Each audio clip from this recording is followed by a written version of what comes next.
Okay, so the affordability is a huge piece of the puzzle that is stopping everyone in their tracks when it comes to pulling that particular trigger and buying that property. And that fall market did not go as expected for many.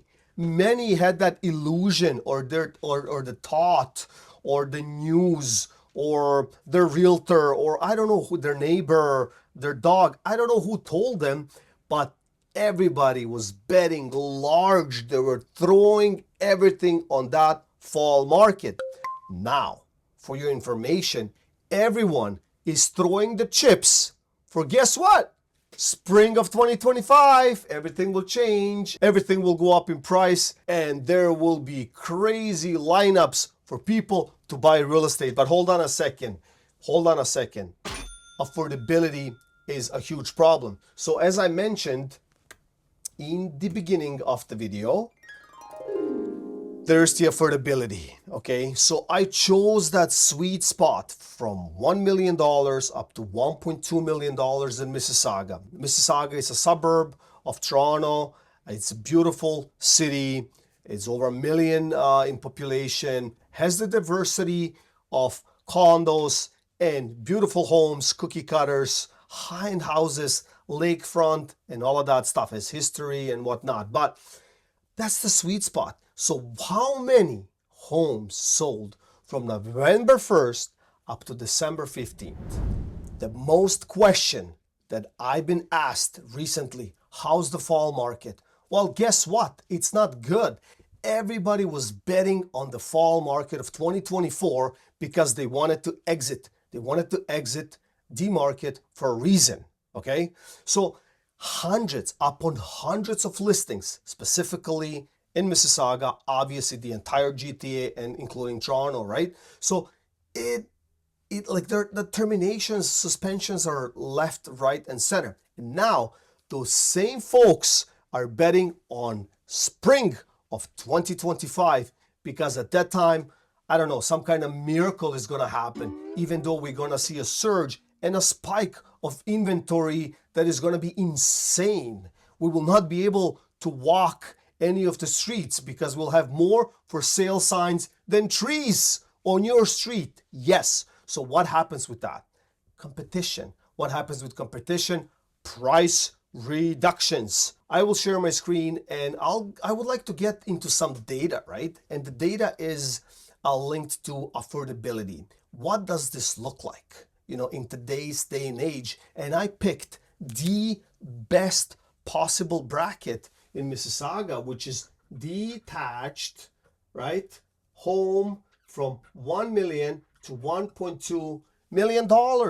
Easy, right? There are more than 70,000 realtors, agents, brokers in TREB, Toronto Real Estate Board, and there's more than 100,000 realtors in Ontario.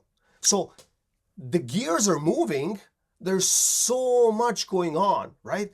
So much marketing, so much gears are turning, and these 100,000 agents could not sell more than 41 homes from November 1st up to December 15th. Whoa. So this is where the challenge is.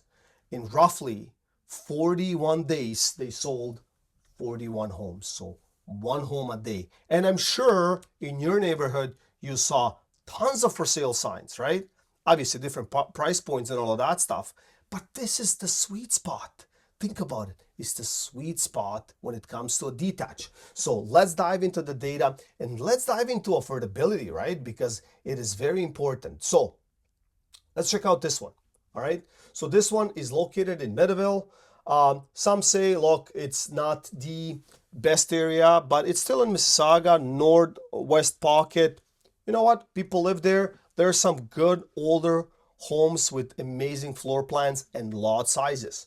But if you're looking at this particular listing right here, I mean, this home was listed for $999,000 and it sold for $1,070,000.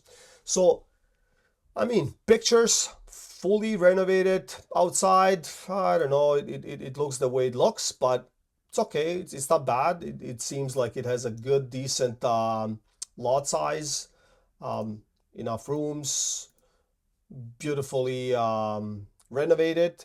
It has ceilings all the way to the top. So this looks probably like an 8 or 9 foot ceilings, hard to judge. You double that. So this is probably here like 17 or 18 feet in the living room, which is extremely hard to get in any of the layout combinations, right? So this is fair. Kitchen, beautiful. Some people will like the color or not, but it's questionable. It is what it is. It's definitely a family home. It can serve a purpose for a long time. It's beautiful. Having said that, this house back in the day would probably sell for, I don't know, 1.3, 1.4. So it would sell probably by 20% more easily, even though it's in Meadowville, wherever, like who cares where it was? It would sell anyway. So it would sell by 20% more. So now this particular property sold 20% less from the peak on average. It sold 70,000 more than the asking because they were holding offers, and the house showed well. But even at $1,070,000, what does this look like in terms of qualifying and in terms of carrying cost?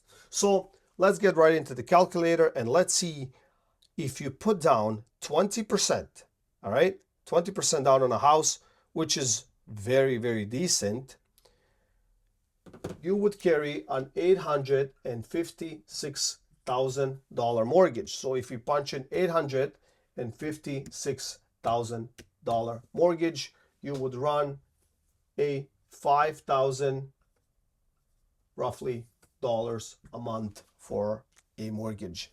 Now, having said that, that doesn't include your taxes, it doesn't include the maintenance, it doesn't include utilities a month, it doesn't include everything. So we can safely say that you could easily add another $2,000. So roughly, these people with putting 20% down on this property would have to put a budget of $7,000 aside just to have a roof over their head. Having said that, this is a 25-year amortization mortgage. It's a 5-year closed at 5.09 in this example, which is the rate.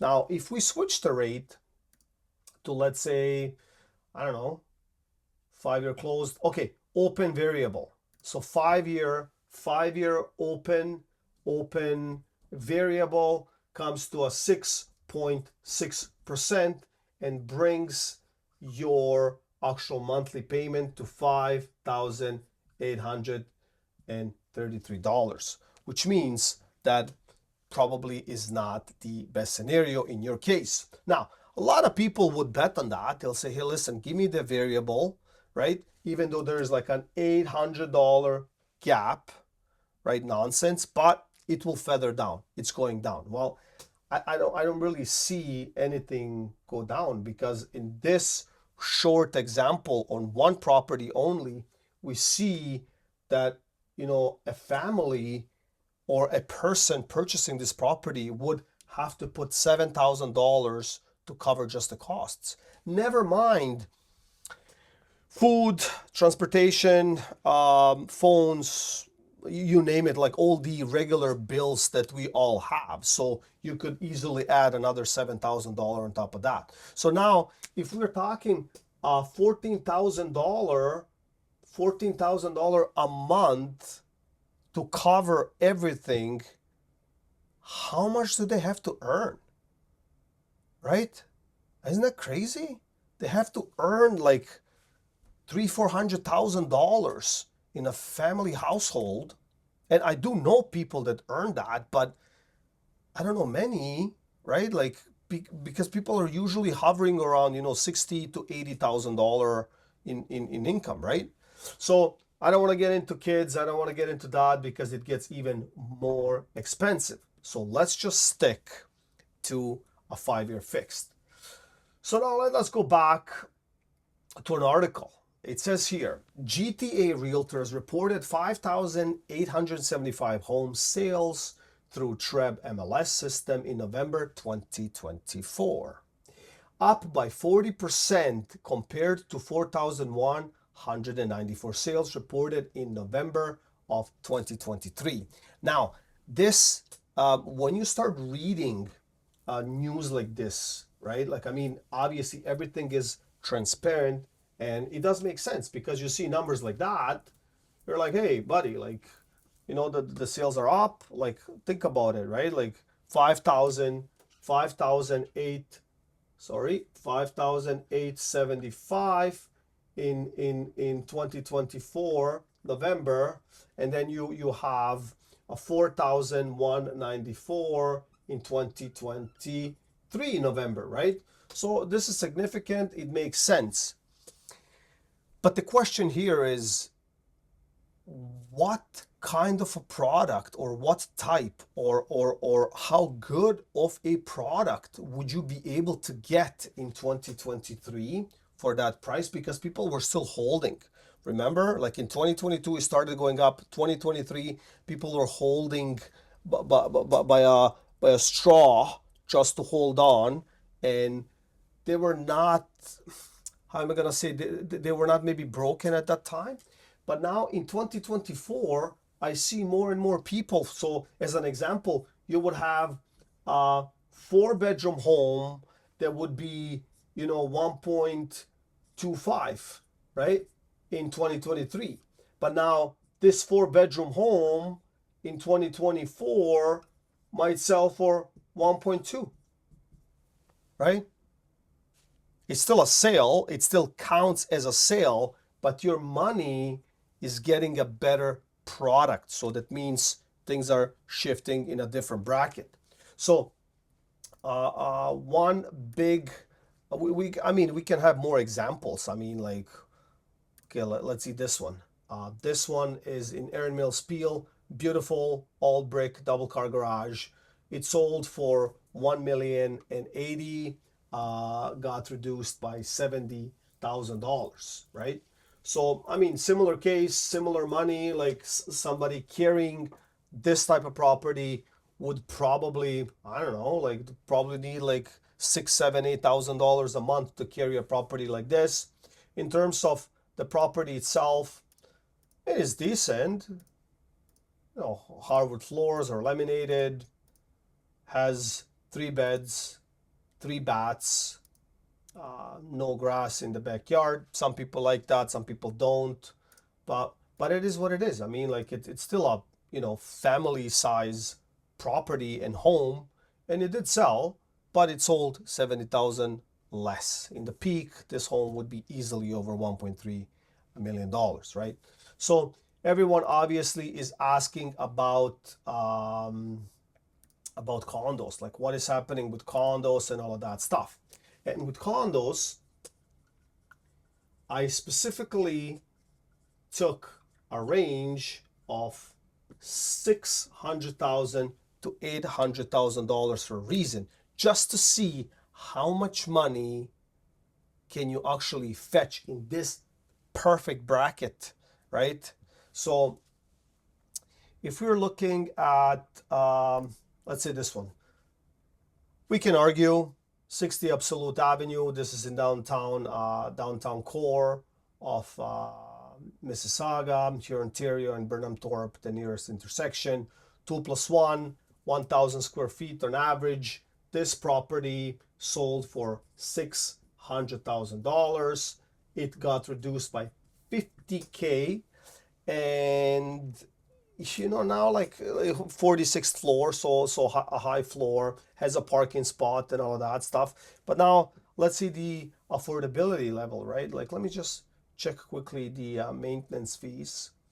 The maintenance fees here are $915, and the taxes are $3,450 roughly, right? These are rough numbers. I'm just rounding them up, but $3,450 for taxes and $950 for maintenance. Having said that, this property is selling for $600 a foot.